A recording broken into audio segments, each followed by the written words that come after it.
इतिहास का सबसे बड़ा खजाना जिसकी कीमत है 20 अरब डॉलर। साल 2015 में कोलंबिया के तट पर सैन जोस गैलियन नाम का एक डूबा हुआ जहाज मिला।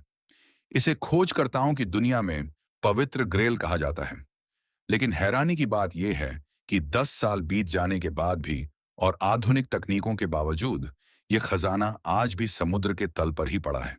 कोई इसे निकाल क्यों नहीं पाया? क्या यह खजाना शापित है? आइए जानते हैं इसकी पूरी कहानी।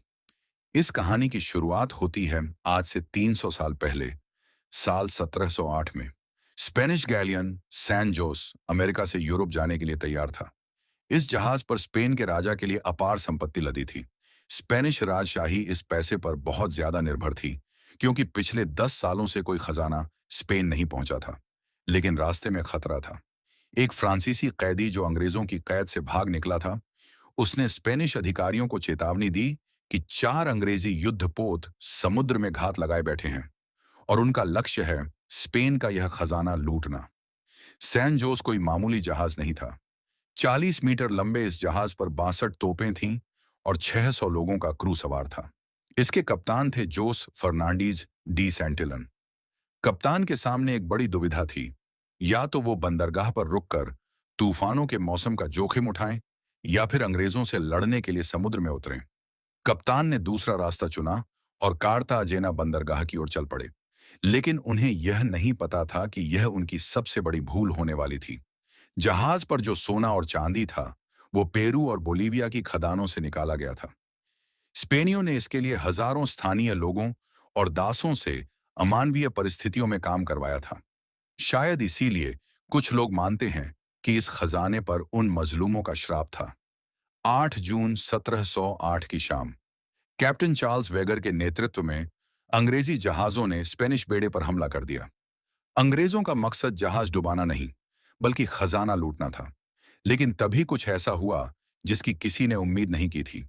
सैन जोस जहाज के बारूद भंडार में अचानक एक भयानक विस्फोट हुआ।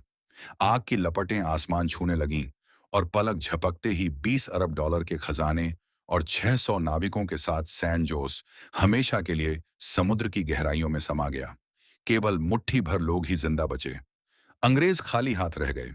इसके बाद 300 सालों तक यह खजाना एक रहस्य बन गया। दुनिया भर के खोजकर्ता इसे ढूंढने लगे। 1980 के दशक में सी सर्च आर्मडा नाम की एक अमेरिकी कंपनी ने कोलंबिया सरकार के साथ मिलकर इसे ढूंढने का दावा किया। डील थी कि खजाने का 50% कंपनी को मिलेगा। लेकिन कोलंबिया ने अचानक कानून बदल दिया और कहा कि कंपनी को सिर्फ 5% मिलेगा। बात कोर्ट तक पहुंच गई और दशकों तक मुकदमा चला। बाद में पता चला कि जिस जगह का दावा कंपनी ने किया था, वहां कोई जहाज था ही नहीं। आखिरकार साल 2015 में वो चमत्कार हुआ जिसका दुनिया को इंतजार था। कोलंबियाई सरकार ने रॉजर डली नाम के एक समुद्री पुरातत्वविद और आधुनिक रीमियस ड्रोन की मदद से एक गुप्त अभियान चलाया। 3000 फीट की गहराई में उन्हें असली सैन जोस मिल गया। इसकी पुष्टि कैसे हुई? जहाज की कांसे की तोपों पर उकेरी गई डॉल्फिन की आकृतियों से, जो बिल्कुल पुराने दस्तावेजों से मेल खाती थीं। अब सवाल यह है कि अगर खजाना मिल गया है, तो इसे बाहर क्यों नहीं निकाला गया? इसका कारण है एक नई लड़ाई। इस खजाने पर अब कई दावेदार सामने आ गए हैं। पहला, कोलंबिया, क्योंकि जहाज उनके समुद्री इलाके में मिला है। दूसरा, स्पेन, क्योंकि 300 साल पहले यह जहाज उनकी नौसेना का था। तीसरा, पेरू और बोलीविया की जनजातियां, जिनका कहना है कि यह सोना उनके पूर्वजों ने अपना खून पसीना बहाकर खदानों से निकाला था। और चौथा, वो अमेरिकी कंपनी, जो आज भी अपने 50% हिस्से के लिए केस लड़ रही है। इसके अलावा 3000 फीट की गहराई से सदियों पुराने लकड़ी के ढांचे और खजाने को सुरक्षित बाहर निकालना तकनीकी रूप से बहुत महंगा और खतरनाक है। कानूनी पचड़ों और तकनीकी मुश्किलों के इस जाल में फंसा 20 अरब डॉलर का यह खजाना 2015 में खोजे जाने के बावजूद आज भी समुद्र के उसी अंधेरे में कैद है जहां वह 300 साल पहले डूबा था।